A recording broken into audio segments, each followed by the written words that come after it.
आज के इस वीडियो में हम बात करने वाले हैं कनाडा स्टडी वीजा के लेटेस्ट और मोस्ट इंपॉर्टेंट अपडेट के बारे में जो डायरेक्टली आपके 2025-26 इनटेक प्लान्स को अफेक्ट करते हैं।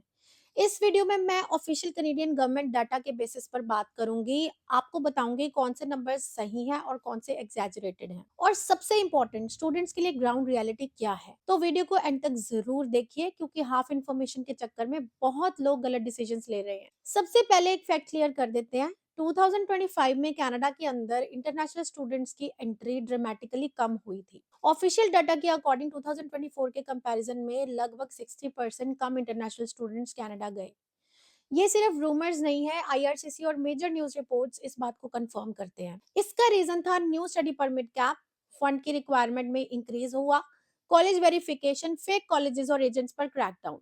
तो हाँ, ये सच है कि 2025 was the lowest phase for Canadian student visas in recent years. क्या कनाडा स्टूडेंट्स को कंप्लीटली बंद कर दिया गया है? यहाँ पर लोग सबसे ज्यादा गलत समझ रहे हैं।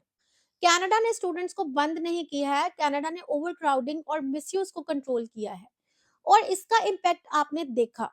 कुछ प्राइवेट कॉलेजेस बंद हो गए, ओंटारियो के कुछ वेल नोन इंस्टीट्यूट्स और मैनिटोबा में एमआईटी कॉलेज भी क्लोज डाउन होने जा रहा है। लेकिन अब कहीं ना कहीं गवर्नमेंट को रियलाइज हो रहा है कि we can not reduce international students too aggressively. Education sector Canada के लिए इकोनॉमी का मेजर पिलर है, इसलिए कनाडा ने अब जो ऑफिशियल प्लान्स अनाउंस किए हैं, जो आपको जानने चाहिए 2026 के लिए, वो हैं total study permits around 4.8 lakh. इसमें से अप्रोक्सीमेटली 2.5 लाख परमिट्स उन स्टूडेंट्स के लिए रखे गए हैं जो ऑलरेडी कनाडा में है for extensions. 1.5 lakh permits new international students के लिए रखे गए हैं। तो जो लोग कह रहे हैं कनाडा ने स्टूडेंट वीजास कंप्लीटली बंद कर दिए, that is absolutely wrong. Numbers कम हुए हैं लेकिन जीरो नहीं हुए। बात सिर्फ ये है कि आपको अब कनाडा की रिक्वायरमेंट सेक्टर को टारगेट करते हुए अपना स्टडी वीजा अप्लाई करना है। बदलते सिनेरियोज के अकॉर्डिंग रिसर्च करो, जिन कैटेगरीज को कनाडा टारगेट कर रहा है उसके अकॉर्डिंग अपने प्रोफाइल को स्टडी करके अगर वीजा लगाओगे तो सक्सेस बेटर होगा। मास्टर्स और पीएचडी स्टूडेंट्स की अगर मैं बात करूं तो उन्हें अब यहाँ बिग रिलीफ देखने को मिल रहा है। मास्टर्स और पीएचडी स्टूडेंट्स को स्ट्रिक्ट कैप से बाहर रखा गया है। मतलब जो स्टूडेंट वीजास इशू करने का एक नंबर सेट कर दिया गया था 2026 के लिए, उसमें मास्टर्स और पीएचडी वाले स्टूडेंट्स आते ही नहीं। इसका मतलब है मास्टर और पीएचडी वाले स्टूडेंट्स अंडर ग्रेजुएट लेवल पर जो कैप लग गया है उसके अंदर काउंट ही नहीं होते। पैल और टेल की रिक्वायरमेंट भी इनके लिए खत्म कर दी गई है, और अपने स्पाउस को भी आप साथ लेके जा सकते हो। सो गवर्नमेंट क्लियर फोकस कर रही है क्वालिटी स्टूडेंट्स पर ओवर क्वांटिटी स्टूडेंट्स।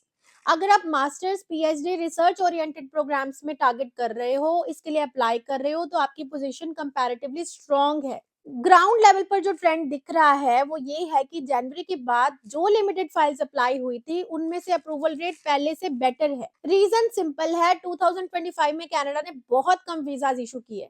अब गवर्नमेंट नंबर्स को स्टेबलाइज कर रही है। इसका मतलब ये नहीं कि हर फाइल अप्रूव होगी, लेकिन हाँ, जेन्युइन वेल प्रिपेयर्ड फाइल्स का चांस इंप्रूव हुआ है। अब एक बहुत प्रैक्टिकल बात जो आपको जाननी चाहिए, अगर आप इंटेक की बिल्कुल पास फाइल लगाते हो, सिर्फ प्रोसेस टाइम 1 मंथ सोच कर चलते हो, तो आप गलत हो। रियलिटी ये है कि visa processing, passport stamping, travel preparation सब कुछ टाइम लेता है। इसलिए मिनिमम 2.5 से 3 महीने पहले फाइल लॉन्च करना बहुत जरूरी है। लेट फाइल का मतलब वीजा आ भी गया तो ट्रैवल मिस हो सकता है जी, और फिर डेफर लेना पड़ सकता है।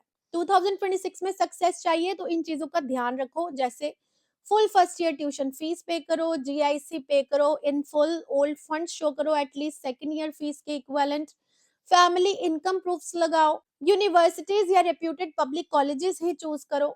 शॉर्टकट मेंटेलिटी वाले स्टूडेंट्स अब सरवाइव नहीं कर सकते। अगर आप proper planning, early filing, strong documentation करते हो तो 2026 में कनाडा आपके लिए स्टिल पॉसिबल है। Thank you for watching, C you in the next video.